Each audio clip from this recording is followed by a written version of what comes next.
Welcome back to the Squiggly Careers Skills Sprint. We are on day 8 of our sprint, and today's topic is judgment. And judgment is one of those skills that I think can feel difficult to figure out, like, how do I get better at this? Like, how do I have better judgment? And though it is definitely a learnable skill, it's one of those where I think we have to break it down a bit to think about, well, how do I improve? Like, what does getting better look like?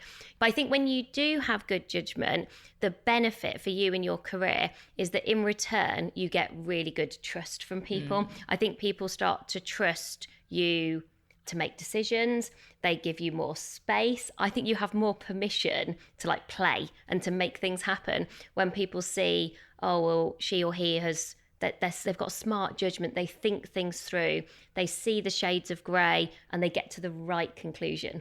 And we were having a chat about the difference between judgment and being judgmental. I think it's a fine line, but a really important one. So if we are chatting and like I'm like saying, I think we should do that because I think that's rubbish and this is my opinion of what we should do, that's potentially quite judgmental because I've not really explained my thinking or how I've got to that kind of idea in my head. Whereas judgment, I would say, as a result of like these bits of information and what I've considered, this is what I think is the best way forward. And when someone understands your thinking, they've got like an insight into how you've got to that judgment. I think there's a bit more understanding for it, maybe a bit more buy-in. So just sort of be aware and maybe spot other people, like this difference between, are they being judgmental about something or are they demonstrating good judgment? And my idea for action here is when you think judgment is important, so perhaps somebody's asked you to make a decision or you're making a recommendation, I often think your job to do is to try and see that recommendation or decision from lots of different angles to get to a judgment, to get to a point of view. And to be able to do that well, I think you need to press pause. So if you've got to make it, snap judgments are hard, and we know that often snap judgments are often not the right ones. So pressing pause can look like 5 minutes, it can look like sleeping on it, it can look like talking to somebody else before you get to a conclusion. So I often think part of being good at judgment is noticing when you need to sometimes like ask or even just say or signal, I'm just going to press pause on this, or I'm just going to take some time to think. And I was once in some really interesting, like high level negotiations, like people doing proper negotiation. I was like, important. Yeah, I was like the least important person in that room by really quite a long way. And I think I really benefited from a leader, who just sort of let me be there and really, I wasn't adding any value. I was just observing.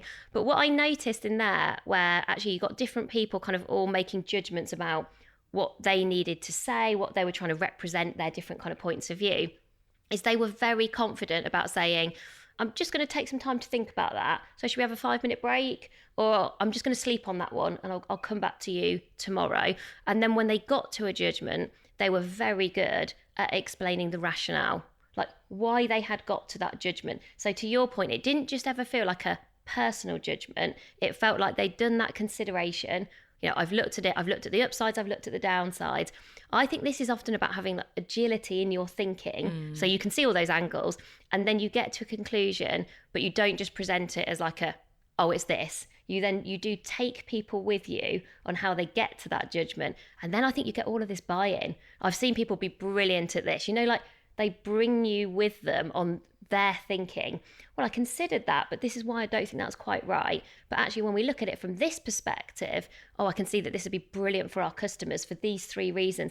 And when you just find yourself nodding, like you're like nodding along now, like I think they're the people. It's sort of a mixture, isn't it, of like judgment and persuasion coming together, and then those people have real impact. I love watching in action because I think it just makes a real difference. You can just see the kind of clarity of thinking, and then those just people have so much power. Yeah, like our judgment sounds quite different to my judgment. Yeah, that's actually a really interesting phrase, isn't it? It's like trying to not make the judgment about you. Yeah. Where has that judgment come from? It's a collective, or there's a data point, or you're thinking about your customers or your partners or whatever it might be. Mine is about being aware of your biases. So in terms of my kind of idea for action with judgment, I think that we all have certain biases to how we might approach situations and how we kind of get to our judgment on things. Biases are kind of hard to just get rid of, but I think being aware of your bias helps you to kind of notice, okay, that is what I am bringing to this situation. It is affecting my judgment. What would Sarah do? Okay, Sarah would approach this differently. Or what if we went slower? We didn't speed up, we went slower. So this, I guess between us, Sarah would say stop, I would say go faster. The bit in the middle is probably what would a slower version of this look like? And just being aware of what bias am I bringing to this judgment? What would the alternative be helps you to just balance it out a bit. And it means that when you do get to a judgment, it's just a bit more informed. And to your point, I think you get more buy-in from other people because of that. Your bias hasn't led that decision. And there's a really good HBR article you can read on judgment, which is by Sir Andrew Lykerman. And I took a little phrase from this article that really stuck out to me. He says, be skeptical of information that doesn't make sense. And I just thought, yes. I think partly because I'm quite skeptical, maybe naturally, so that really appealed to me as a phrase. But I often think of it as the niggles. The niggles when something doesn't feel right. And then I think that can be something you can communicate as like a judgment. But I think you've got to go beyond the niggle. You can't just be like, oh, this doesn't feel right, so we shouldn't do it. You've got to figure out from a kind of judgment perspective, well, why doesn't this feel right? What is telling me that this isn't the right thing to do? And combined with that article, I was listening to Daniel Kahneman on the Knowledge Project podcast again. And I've listened to that episode a few times because I think Thinking Fast and Slow, one of his books, takes a bit of getting your head around. Yeah. Like you need to listen to it a few times to really understand actually that our instincts are not that good, that you shouldn't trust your gut a lot of the time. Everyone says like trust your gut. You definitely shouldn't trust your gut a lot of the time. So if you're really interested in this and kind of improving your judgment skill and this feels important to you, I would dive into Andrew Lykerman's work because that's very specific on judgment, but I would also look at Thinking Fast and Slow. So that's the end of today's skill sprint. We'll be back again tomorrow, and the skill we're going to be focusing on is collaboration.